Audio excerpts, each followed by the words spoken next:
A gente volta agora à nossa entrevista com o candidato do PSDB, José Serra. Nós temos 9 minutos a partir de agora, candidato. Candidato, o senhor diz que o câmbio, como está, com o dólar muito barato, é prejudicial à economia, porque as exportações brasileiras dessa forma perdem competitividade. Mas como é possível fazer isso sem mexer num câmbio flutuante e livre, que é uma conquista que deve ser preservada? Sem dúvida nenhuma. Eu acho que é uma conquista que deve ser preservada. Agora, tem o seguinte, hoje, do jeito que está, nós não conseguimos vender lá fora. E mais ainda, a produção no Brasil vai sofrendo uma concorrência absolutamente injusta. Por exemplo, calçados, por exemplo, têxtil, até indústria de colheitadeiras. Outro dia eu fui no Rio Grande do Sul, no município que produz, né, colheitadeiras. Agora estão entrando os chineses e nós somos muito mais eficientes. Por quê? Por causa desse mecanismo torto da relação câmbio-juros. Agora, a causa disso são os juros siderais. Nós continuamos com a maior taxa de juros do mundo. E ao contrário do que a Dilma disse aqui ontem, aumentando a distância em relação ao resto do mundo, e não convergindo, como ela disse, que é um absurdo completo. Isso é falta de informação. Agora, aí, o que acontece? O câmbio muito alto provoca, porque entra dólar para especulação, porque paga muito, né, que o câmbio artificialmente fique irreal. Resultado, em vez do turista ir para o Nordeste, ele vai para Miami, que é mais barato. Em vez de a gente comprar brinquedo aqui, você compra brinquedo chinês. E várias outras coisas. Isso cria empregos em outro lugar e não no Brasil. Eu vou mudar isso. Eu não vou mudar no tapa, no susto. Com o quê? Formando uma equipe econômica entrosada, em vez de ficar cada um atirando para um lado, entre Banco Central, Fazenda, planejamento, que vão trabalhar direito, tendo como meta uma política de juros e cambial que seja mais condizente com o que a gente quer, que é o emprego no Brasil e o crescimento sustentado, porque essa outra política está levando a um déficit externo crescente. Nós estamos com um déficit vertiginoso, o maior da história do Brasil, não tem reflexo a curto prazo, mas pode ter no ano que vem, no outro. Então, a gente tem que enfrentar isso com conhecimento, com cuidado, com paciência e com determinação. Candidato, o senhor tem sido uma voz crítica em relação a políticas econômicas do governo. Agora, quando foi a hora de mandar um programa de governo e registrá-lo no TSE, o senhor mandou trechos de discurso. Afinal, qual é o seu plano? Não foram trechos, foram o discurso completo. Por quê? Porque o meu discurso não foi uma peça de propaganda. Lá está tudo o que eu considerei como as diretrizes fundamentais.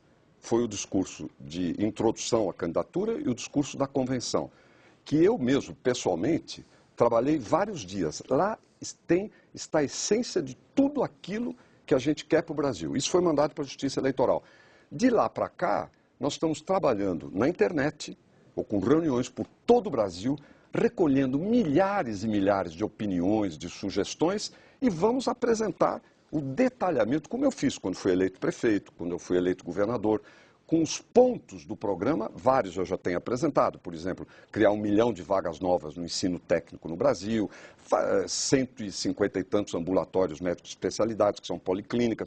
Tudo isso vai aparecer direitinho como propostas tópicas, para cada ponto, etc. Agora, tudo isso eu já tinha dito e anunciado que iria fazer nos meus discursos, que são peças de programa de governo, e também no horário eleitoral e nas minhas dezenas de entrevistas, inclusive a esta emissora. Deixa eu voltar a esse ponto e amarrar essas duas perguntas, candidato.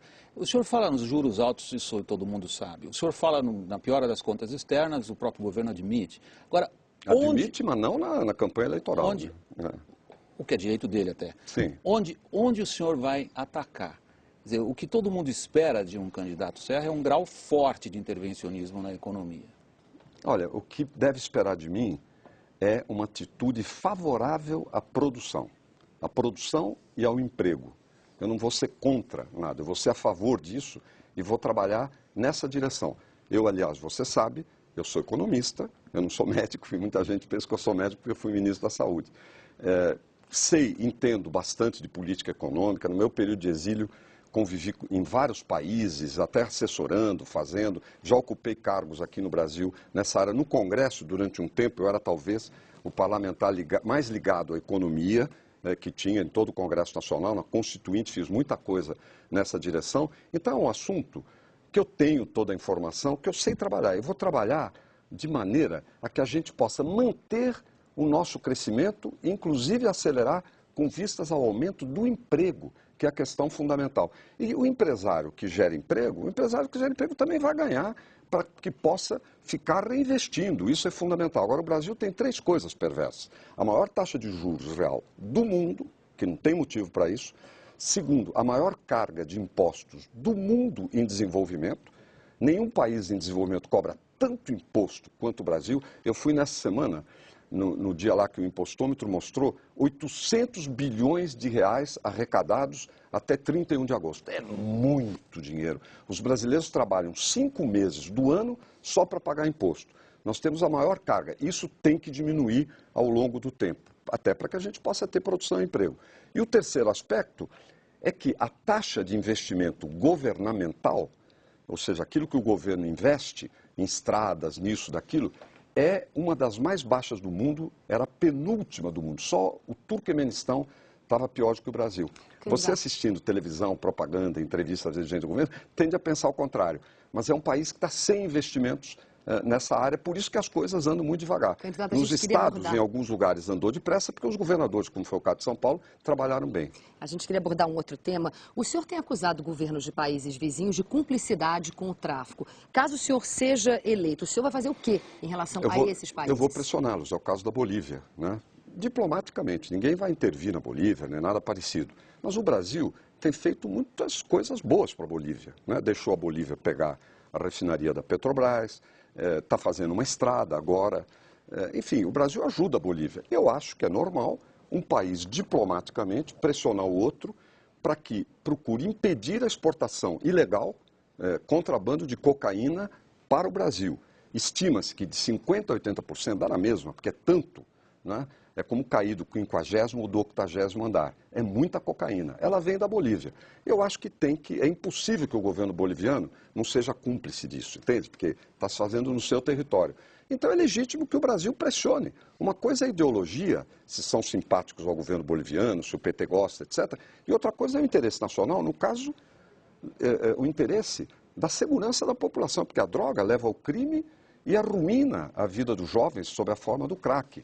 Agora, isso não elimina também o nosso papel, que é de combater o contrabando, ocupando as nossas fronteiras, que nesse momento não estão ocupadas. Olhando para o relógio, eu acho que a gente tem tempo para mais uma pergunta, e o senhor se referiu ao crack, Cracolândia, São Paulo. Não é só São Paulo, Cracolândia tem em todo o Brasil. Tem, mas a Cracolândia de São Paulo é um símbolo. É um símbolo que o senhor tentou acabar, como prefeito e governador. Foi difícil, não deu certo. O que falhou? Não é que não deu certo, melhorou. Agora, você não pode encarcerar um drogado. Quer dizer, às vezes você vai num lugar, o pessoal que está já viciado na droga continua indo. Você tem que combater o traficante. Pela lei, você não pode prender um drogado. Agora, para a droga, tem muito a fazer. Tem que parar. A entrada de droga no Brasil, ela caiu, William, 50% de preço desde os anos 80. 50 vezes, não 50%. Okay. Ela virou de graça, porque entra à vontade no Brasil pela fronteira. Segundo, tem que combater por dentro, né, na fronteira, e os traficantes. Terceiro, tem que fazer campanha educacional na nossa juventude, em todas as escolas, em tudo. Quarto, tem que tratar os dependentes químicos. Mas não está faltando justamente isso. Eu comecei como governador uma experiência diferente no Brasil de criar clínicas próprias para tratamento de dependentes químicos, coisa que o PT e o governo, o Ministério da Saúde, não são a favor, porque acha que não pode criar uma clínica para tratamento, etc. Isso funcionou muito bem. Desculpe interrompê-lo, é que o nosso tempo está acabando. O senhor concluiu pelo menos o seu raciocínio. Construir. Tá. Muito obrigado pela entrevista. Muito obrigado a vocês dois. Obrigada, boa noite. Bom para mim vir aqui dar essa entrevista. Muito obrigado. Obrigada. Nós vamos para o intervalo, lembrando que amanhã teremos aqui conosco na bancada a candidata Marina Silva, do PV.